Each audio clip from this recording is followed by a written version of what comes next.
Assalamualaikum warahmatullahi wabarakatuh. Di sini kami dari kelompok 6 akan mempresentasikan materi tentang pendekatan berbasis kekuasaan dalam ekonomi politik. Poin yang pertama yaitu beberapa penafsiran tentang kekuasaan. Konsep kekuasaan yang paling sederhana, paling banyak dianut, dan paling mudah dipahami secara intuitif adalah pandangan bahwa kekuasaan merupakan kemampuan kita untuk mencapai tujuan kita di dunia ini. Kekuasaan merupakan bentuk pengungkapan dari ide bahwa agar kita bisa mencapai tujuan kita, maka kita harus melakukan sesuatu untuk mempengaruhi dan mengubah dunia sekitar kita. Faktor hambatan atau kesulitan adalah sangat penting perannya di dalam mendefinisikan kekuasaan. Upaya untuk mengesahkan atau melegitimasikan hubungan kekuasaan atau dengan kata lain, upaya untuk menciptakan struktur kewenangan politik selalu ditandai dengan adanya upaya untuk menciptakan kesediaan masyarakat luas untuk menerima pelaksanaan kekuasaan negara. Semua konsep kekuasaan didasarkan pada ide tentang tujuan atau kepentingan ini didasari oleh pelaku yang membuat keputusan, atau yaitu ketika pelaku itu secara sadar berusaha mengejar kepentingan mereka, maka kita dapat menyebutnya sebagai kebutuhan pilihan, preference, atau tujuan goals. Ketika para pelaku tidak sadar tentang pentingnya berbagai dampak tertentu bagi dirinya, maka kita dapat menyebutnya sebagai kepentingan interest. Pembedaan antara pilihan preference dengan kepentingan interest.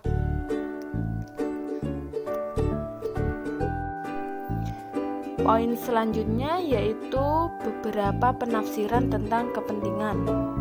Dalam pandangan para ekonom, kepentingan secara otomatis akan diterjemahkan menjadi pilihan, dan pilihan secara otomatis berubah menjadi keputusan tentang mana dari alternatif-alternatif yang tersedia yang akan diambil.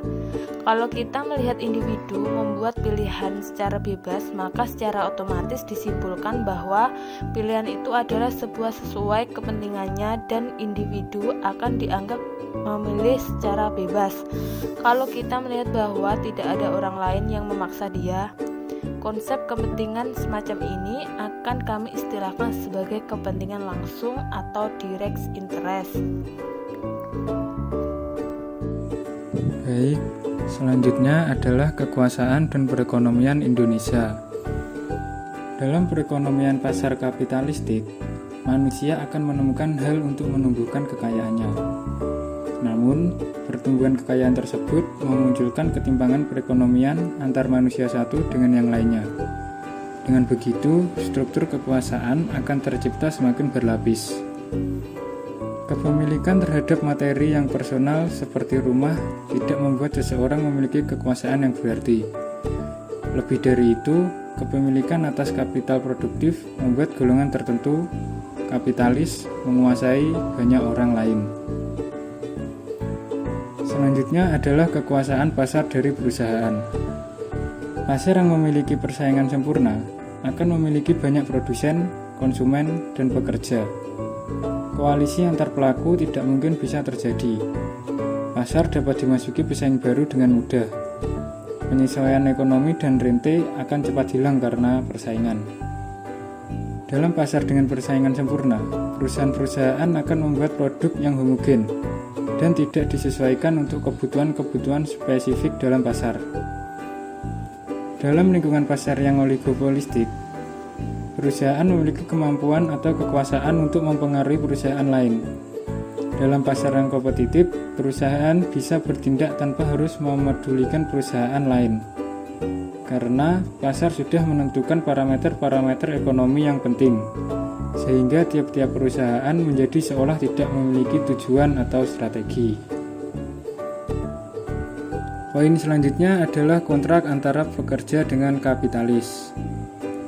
Ketidakmerataan distribusi kekayaan dalam sistem kapitalisme membuat beberapa memiliki kekayaan yang bisa memungkinkan mereka untuk menyewa orang lain untuk bekerja bagi mereka.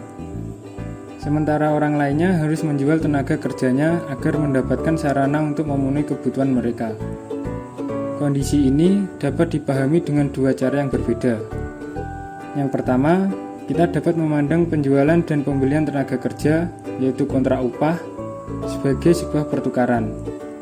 Yang kedua, hubungan antara kapitalis dengan kapital yang ia miliki adalah lebih longgar daripada hubungan antara pekerja dengan tenaga yang ia miliki. Baik, yang selanjutnya, kekuatan dalam perusahaan. Ada sebuah pendekatan yang menghubungkan antara pelaksanaan kekuasaan dengan perekonomian yang melihat bukan kepada mekanisme pasar itu sendiri, melainkan pada hubungan kewenangan di dalam organisasi-organisasi yang merupakan kegiatan produksi. Marx adalah pencetus pertama dari ide semacam ini, yaitu ketika dia membedakan antara apa yang ia sebut sebagai wilayah pertukaran atau sphere of change dengan wilayah produksi sphere of production. Mekanisme pasar telah mempertemukan orang-orang yang bebas dari independen untuk dapat saling membuat kontrak.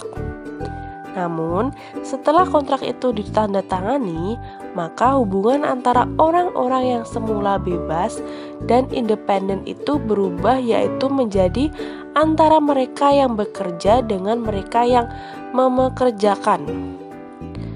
Satu cabang besar dalam ilmu ekonomi neoklasik, yaitu ilmu ekonomi biaya transaksi, meminimalkan peranan dari kekuasaan dengan menjadikan efisiensi sebagai konsep utama di dalam telahannya. Dalam kadar lebih ekstrim, kekuasaan dipandang tidak ada sama sekali, di mana semua hubungan dalam perusahaan dipandang sebagai pertukaran bebas. Poin selanjutnya, kekuasaan terkondisi dan perekonomian.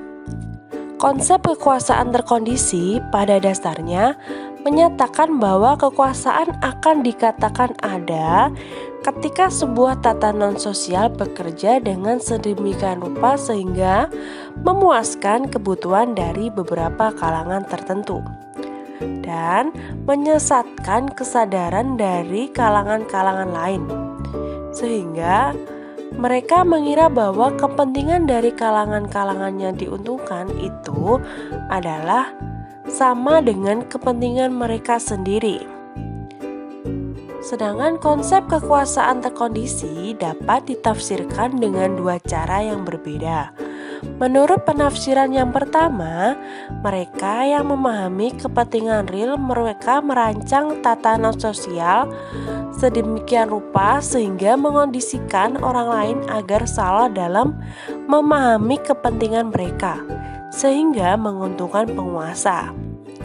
Menurut penafsiran kedua, baik penguasa maupun mereka yang dikuasai sama-sama dilahirkan ke dalam tatanan sosial yang sudah terbentuk, yang sama-sama mengkondisikan penguasa maupun mereka yang dikuasai agar sama-sama mereka perlu mempertahankan kelangsungan dari tatanan sosial itu.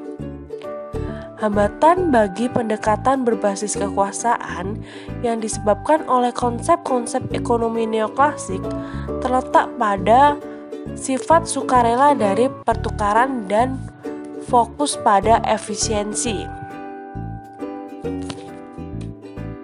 Kekuasaan terkondisi memiliki ciri-ciri, yaitu yang pertama, kekuasaan adalah kemampuan untuk mencapai kepentingan real.